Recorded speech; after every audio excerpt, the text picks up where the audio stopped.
morning. Another beautiful day here in San Diego, California. I know I just did a cold startup on my last video, but I don't care. I'm gonna do another one.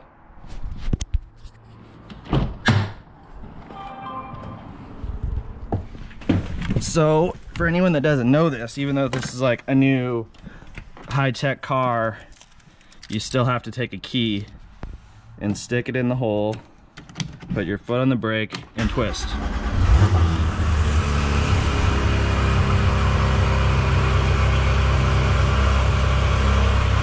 There's also an exhaust button right here. It doesn't really make it sound all that much louder. I mean, it's just loud. It's just loud, especially on a cold start. I don't know if the microphone's really doing it any justice, but it's really loud. I'm gonna try to, yeah, sorry, there's a car seat in my car. Yeah, I put my son in here over the weekend. He loved it. I know that's probably pretty crazy, but this is my GoPro suction mount that I wanted to put like up here so I could do some filming while I'm driving, but it doesn't work. And I don't know if it's just like a bad suction mount, but I have this cheap Chinese knockoff one I'm gonna try, and I had already bought 2 of the regular GoPro versions, so I'll try another one just to see if mine's defective. But I think it's the curvature of the window, the glass, that's not letting it stick. And you know what, maybe you guys want to know, so I'll do it while we're on camera here. So let's try the GoPro one first. I'll close the door so you guys can hear me a little bit better. Alright, so this is the GoPro official mount that I bought on Amazon, and it's got like a flap right here, and so you stick it on and then you tighten the flap, which is supposed to put the suction in. Yeah, it does not, I don't know if, let's see if I can angle that better. I don't know if you can see that because I can't see where the camera's pointing, but see that? And then I'll stick it. Not even close. I mean, it's not even anywhere remotely close to sticking. And it could be that maybe from the factory, Porsche put some like, you know, treatment on the glass to try to keep it clean or something. I don't know, but let's try the knockoff brand. This is like the really cheap ones that came from China. I literally, I think I ordered it from China on eBay, and they were like $8 or something. So let's try that. Oh, what do you know? So there's something up with the GoPro mounts. I wonder if there's like a sticker. No, there's no sticker.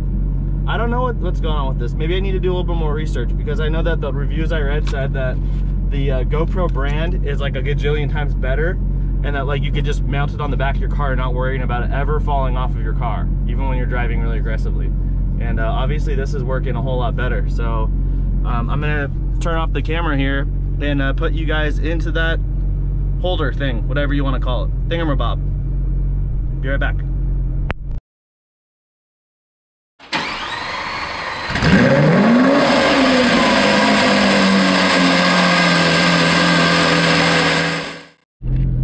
All right, we're back in business. I only have like 10% battery left.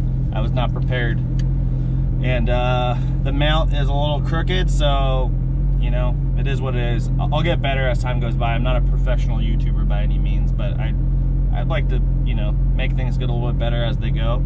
And I've been getting a lot more views now. I think last I looked, I'm really low on subscribers. I only have 33 subscribers, and to get my channel monetized, which is pretty much the goal of any YouTuber, I have to get 1,000 subscribers within 1 year. So 33 is really far away. So if anyone's watching this and you've watched any of my other videos, do me a big favor and subscribe. It doesn't really do anything to bother you. It just is a button that helps me. So on the watch hours, I'm doing really well though. You have to get 4,000 watch hours, which when I saw the goals that are the numbers that you have to hit with YouTube, that was actually the one that originally scared me. And because I did the math, I was like, okay, 4,000 times 60 was like 24,000 minutes. And so if we make a 10-minute video, that's a lot of people watching a full video. But you know, most of my videos were only getting, you know, 50 views or 100 views when I first started doing some videos, and now they're starting to get 1,000 views, which is really nice. And so my watch hours are actually at 24 2,400 watch hours, so I'm more than halfway there on the watch hours. It's just the subscribers that are really killing me. Sorry, I said that could come off as offensive. My subscribers are not killing me, but I could use more subscribers is what I'm trying to say. Oh, and you know what? Looks like I can make this a little bit better. How about that? I think that's a little bit more straight. There we go. This cheap $5 whatever made in China mount is, well, everything's made in China, but this cheap mount from China is actually really good. All right, so I'm driving into work, and today I wanted to talk about, I don't even know what I'm going to talk about. I think I'll talk about the dealership experience today. So we'll talk about the different dealerships I talked to and how things went in the process of buying this car. There we go. So let's take off here. Engine is warm. Takes a while to warm up this motor.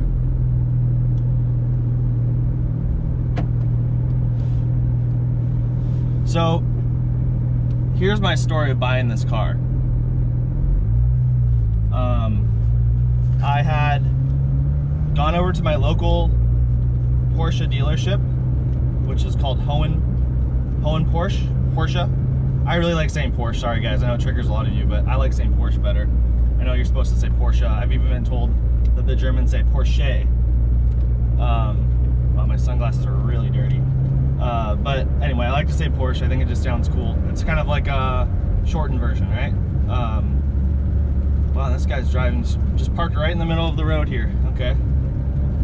Sorry you guys can't see what I'm talking about. So I went to Hohen. They're in Carlsbad, San Diego area. They're only about 5 or 10 minutes away from my house. So of course I went to the closest place first, and my expectations were very low, not of the dealership, but of the brand. I had a stigma against Porsche from driving Porsches. I used to valet park like 15 years ago when I was in college, and I drove probably 3 or 4 different Porsches. SUVs, 911s, Boxsters, Caymans.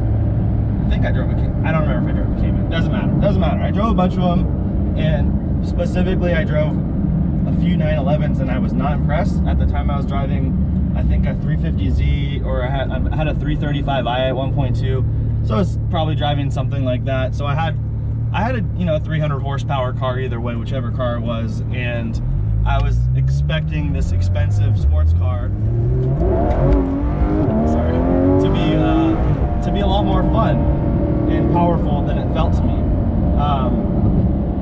And I had specifically, I remember I drove a Carrera 4S, and it was stick shift, and I just thought it didn't have any balls.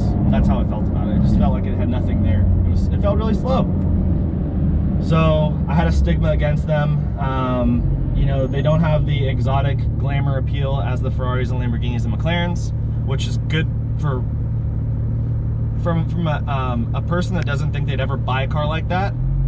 It's kind of like a negative against Porsche maybe, but for someone that then ends up actually wanting to buy a car of that caliber, someone like me who doesn't want to be super flashy. I know the GT3 RS is still crazy flashy, but compared to a Ferrari, it's not. And I think most normal people would just think it's any other Porsche that has a big wing on the back, and probably they think I'm a racer or something and put the wing on myself. And they probably heard my exhaust system and think I have an aftermarket exhaust system, so they probably think I'm a racer. No offense to racers, I'm a racer. So anyway, I show up, expectations low, purely only going there from the standpoint of on paper, the GT3 RS and the GT2 RS and the GT3, they're all, and even the Turbo and the Turbo S, they're pretty good cars, power-wise, and so I just figured I need to do my due diligence and check the box to say I did give it a shot. And it's the closest to my house, so easy to go over there. So I go over there, and they had a 2016 GT3 RS that had just gotten traded in for the newer 2019. And so I got to test drive that, but the getting a test drive in the used one was like pulling teeth. It was ridiculous. They didn't want me to test drive. Like, oh, you know, it's like they're doing me this huge favor just to test drive the car. And I was like, come on, guys, it's a used car. I want to drive the new one. I wanted to drive. They have a brand new one on the showroom floor. I wanted to drive that one, but no, we don't. You know, like that. They'll never drive that one. That's what I was told. They'll never let anyone drive that one. Not until you're ready to buy it. And I said, well, why would anyone want to buy a $200,000 car that they didn't even drive yet? And the salesman was like, yeah, I agree with you, but that's just the rules. I don't make the rules, right? So I drive the used one, and it was like, I told him, like, hey, I'm not here for a joyride. I'm just a mysterious car buyer. I want to feel what the car is all about. And he's like, yeah, you know, I'm like, I'm not going to redline the hell out of the car and all this stuff. And they were still very tentative and, like, you know, only a couple miles, not on the freeway. You know, and I was very laid back about the driving. I did not try to do anything crazy. I've been on some crazy test drives as a car salesperson when I was in college also, and that's not a good feeling sometimes because you don't know the person that's driving the car. So I was really laid back, and I guess looking back, after I drove other cars, I actually wish the sales guy, I really like him. Mark, if you're watching this video, you're a great guy. I do wish he would have been a little bit more aggressive, though, about telling me to drive the car harder. After I wouldn't have known that at the time because I hadn't driven the other cars. So, drove that car, and I really loved it. I love the seats. I'm a big guy. I weigh like 225. I need to lose some weight. I'm working on that. But, you know, I was a little afraid of these seats, but I'm okay in these seats. Hopefully I'll lose some weight and they'll get even more comfortable. But I did drive 7 hours from Northern California to Southern California the other night in this car, when everyone else told me that you can't do that drive, you're gonna get a backache and all this stuff. The seats are too stiff, the suspension's too stiff, you know, blah, blah, blah. Lots of people saying don't do that, just trailer it, or don't do that because the miles are too expensive. And I didn't care, I wanted to drive it, and my back's fine. So, I digress. I really like the seat, which sounds stupid, but I really liked how it sounded. I really like the feel. There's a feel in the visibility inside the car. You can see everything so well. There's just a lot of good things, and it just goes, it makes one big experience that is really great. Sorry, my radar detector's going off here. So, you know, I just really fell in love with that experience, and some people would say it like this: the car spoke to me. I just really knew there was a connection there. Same as when I was in my GTR, there was a connection there. I've owned some cars where I didn't have quite the same connection. Like my 135i, for instance, my BMW 135i, no connection there. I did not like that car. Anyway, I digress. So, really liked the car, and then I just stopped by the dealership. All right, so my battery died, and we're back. Where I left off was buying a car at the Carlsbad dealership, and getting my hopes up, basically, because they offered me a really great price, which was $10,000 over MSRP. And for anyone that knows GT3 RS's, 991.2 GT3 RS is the newest model that's out right now, you usually can't get that. So like when they asked me, would you do that? It was kind of like if I could do this, if I could talk my boss, and sales guy saying this, if I could talk my boss into doing this for you, would you do it? And I was like, well, yeah, I mean, I'd be stupid not to. I could literally sell the car the same day for more money than what I'm paying you, even with taxes and stuff. And he was like, okay, great, we'll see what if it works out. And they called me and they said they would do it. And that's where things started to get really wacky, because he told me that their leasing was really good and that I should just lease it. This is the sales guy. This is not the sales guy that I was normally working with there. The other salespeople I worked with there were really good. This guy was, I had just met him randomly, and he was, whatever, it doesn't matter. It's not one of the main cool sales guys that I had been working with there. This other guy was kind of more of like an old school sleazy type of dude. And so he had said the leasing was really good. So when I got the lease rates they said we could do it. I said, okay, let's see what the numbers work out to be on your lease. The lease was terrible. It's like 53% residual, and the money factor worked out to like 8 or 9% APR, which is ridiculous. With, you know, that was their best credit version option. They were marking up the money factor on top of it, the money factor being terrible to begin with. The sales manager that I was working with had told me I should look into Amazon Leasing, and I didn't know who they were. My first thought was, oh, maybe it's affiliated with Amazon, the Amazon company, that you buy stuff from for your house. And but that's not true. It's just a completely different company. They've been around forever, and it's not affiliated. It's just, catchy name. So in any case, I got some really good rates from Amazon, and sorry, sometimes I'm terrible at talking and driving. I have to open up my lift so I don't scrape, putting the lift down here. So I got some really good rates from Amazon, like unbelievably good. Their money factor was great, and the residual was amazing. So my monthly payments were really low, and I could put down half as much money to get the same monthly payment, which is great, because we're talking about putting a lot of money down. And for anyone that's saying, why the heck, because a lot of people got mad at me on internet forums, why the heck would you ever lease a GT3 RS? Well, whatever money I put down whether I'm financing or leasing, whatever money I'm putting down is coming out of my pocket and potentially coming out of my bank account I use for my business, because I own a corporation. It's an S corp, and whatever money is in your business bank account is the same. It's basically the same bank account as your personal bank account. So that's money I use to buy product that my company sells. My company sells stuff on the internet, and so the more money I have in my hand, the more product I can buy. The more product I can buy, the more profit I can make, assuming I'm buying the right stuff, right? Which I am. So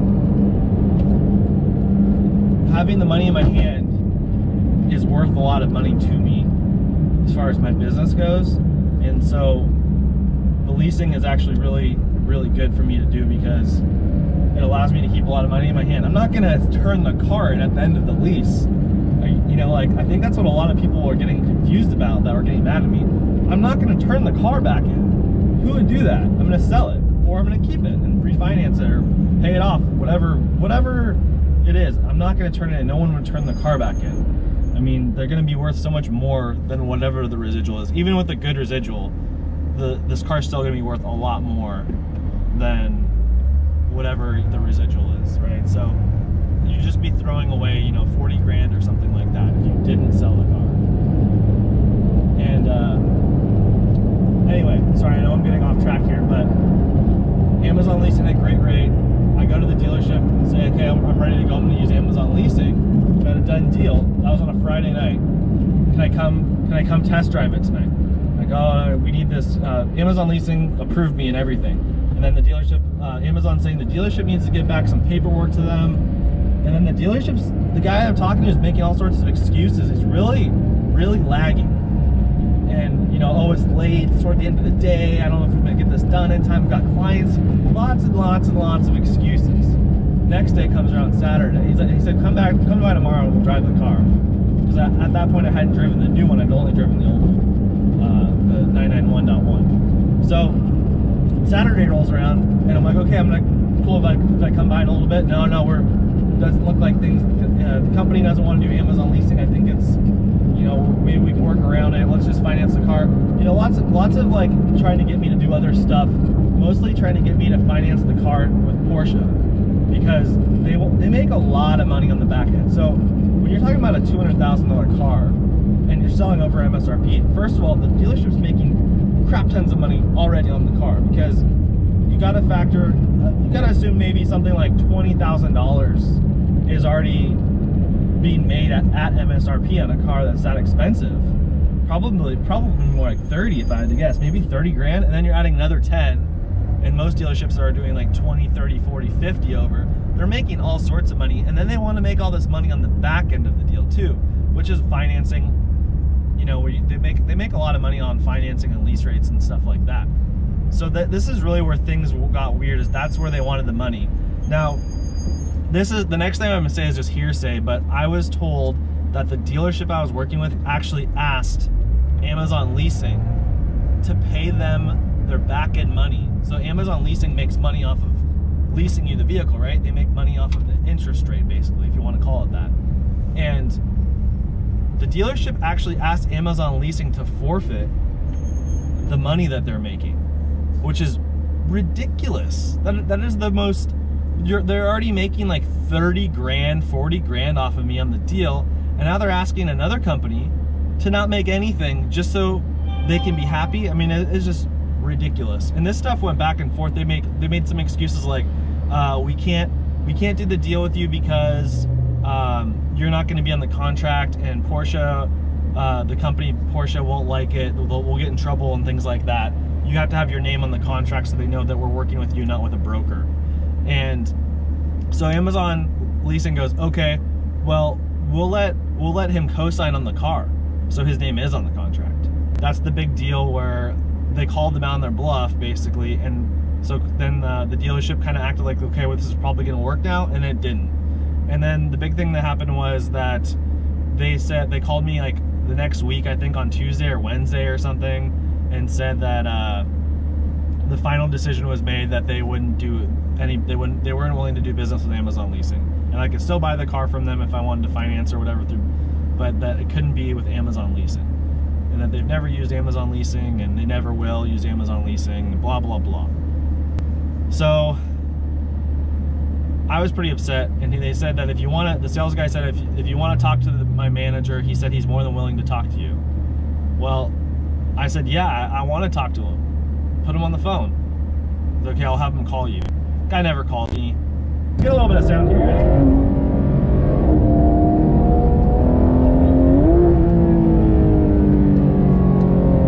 Sorry, I had to drive a little bit, you know? So it was just a pain in the ass dealing with these guys, and they're still being, you know, at least he apologized. The manager I talked to, it wasn't the same guy that was supposed to call me, and he did apologize, and he was very nice, and he realized that they kind of jacked everything up, but they still should have called me, and they still shouldn't have misled me so hard, and they were the only dealership I called that wasn't willing to work with Amazon.